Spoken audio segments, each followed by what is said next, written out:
India की एक बहुत ही मशहूर और स्वादिष्ट मिठाई काजू कतली बनाएंगे। वैसे तो ये घर में बनाना ज्यादा मुश्किल नहीं है और इस वीडियो रेसिपी के साथ आप इस स्वादिष्ट मिठाई को आराम से घर पे बना पाएंगे। तो आइए सबसे पहले देखते हैं काजू कतली बनाने के लिए आवश्यक सामग्री।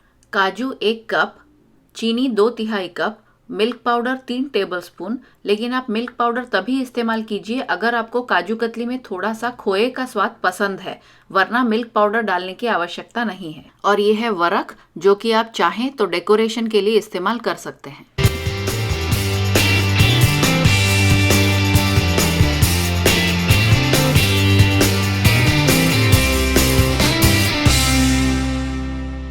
सबसे पहले हम सारे काजू बिल्कुल बारीक पाउडर में पीस लेंगे। अब काजू अच्छे से पिस चुके हैं। अब हम चाशनी बनाएंगे। अब चाशनी बनाने के लिए कढ़ाई में चीनी डाल लेते हैं और इसमें हमें पानी डालना है, इतना ताकि ये पूरी चीनी ढक जाए।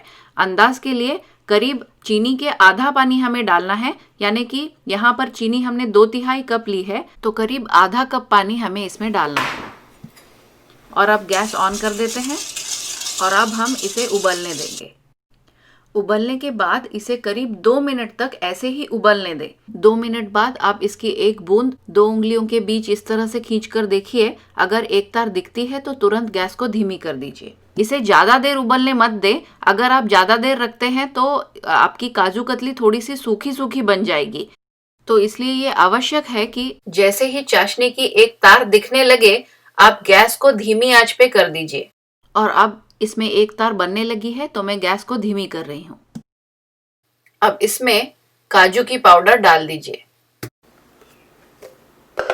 अब इसे अच्छे से मिला लेते हैं।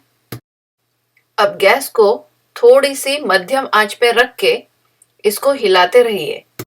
अब इसको इसी तरह हम घुमाते रहेंगे और पकने देंगे जब तक कि ये गाढ़ा नहीं हो जाए। अब जैसे ये थोड़ा गाढ़ा होने लगे, तब गैस की आंच फिर से धीमी कर दीजिए और ऐसे ही हिलाते रहिए। और ये ध्यान रहे कि ये कढ़ाई के तल पे चिपके नहीं। अब करीब 10 मिनट के बाद ये मिश्रण अच्छे से गाढ़ा हो गया है और घुमाने के लिए भी भारी हो रहा है। अब गैस बंद कर देते हैं। अब कढ़ाई को गैस पर से उतार लेते हैं। और अगर आप मिल्क पाउडर इस्तेमाल कर रहे हैं तो इस समय मिल्क पाउडर भी डालकर इसे सारा अच्छे से मिला लीजिए। अगर नहीं इस्तेमाल कर रहे हैं तो इस स्टेप को आप हटा सकते हैं।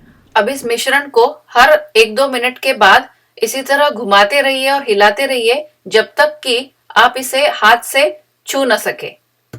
अब जब तक ये ठंडा होता है, तब तक हम एक चकले को पार्चमेंट पेपर से ढक लेते हैं, इस तरह से, जिस पर हम बाद में काजू कतली रोल करेंगे। इस मिश्रण को आप जरूर 1-2 मिनट के बाद इस तरह से मिक्स करते रहिए ताकि ये एक जैसा ठंडा हो जाए। अब जब ये हाथ लगाने लायक ठंडा हो गया है, तो हाथों में अगर आवश्यकता है तो थोड़ा सा घी लगा लीजिए और इसे हम आटे की तरह एक जैसा नरम बना लेते हैं। ये काजू और चाशनी का मिक्सचर बहुत ही चिपचिपा होता है, इसलिए इसको आटे की तरह ज्यादा जोर से मत गूंदिए। बस हल्के हल्के इस तरह से घुमाकर इसे मुलायम बना लीजिए। अब इसका इस तरह से एक चपटा गोला बना लेते हैं और इसको अब पार्चमेंट पेपर वाले चकले पर बेलेंगे। अब इसको इस तरह से धीरे धीरे बेल लेते हैं। मैं इसको करीब आधा सेंटीमीटर मोटा रखूंगी, लेकिन आप अपने पसंद के हिसाब से कम या ज्यादा मोटा भी रख सकते हैं। अब इसे पूरी तरह से ठंडा होने देंगे।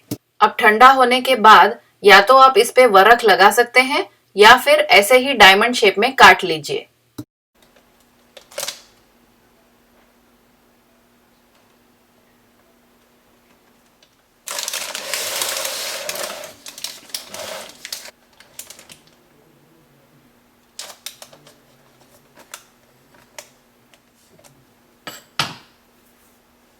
अब एक एक काजू कतली को इस तरह से अलग कर लेते हैं। और अब ये बढ़िया सी एकदम मुलायम और ताजी काजू कतली खाने के लिए बिल्कुल तैयार है। अगर आप वरख लगाना चाहें तो इस तरह से वरख भी लगा सकते हैं और फिर काट सकते हैं।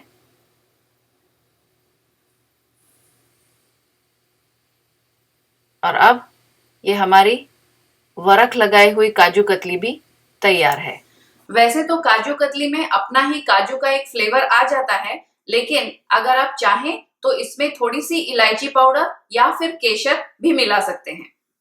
आपके अभिप्राय के लिए मेरी वेबसाइट uma.kitchen पर जरूर जाइए। धन्यवाद।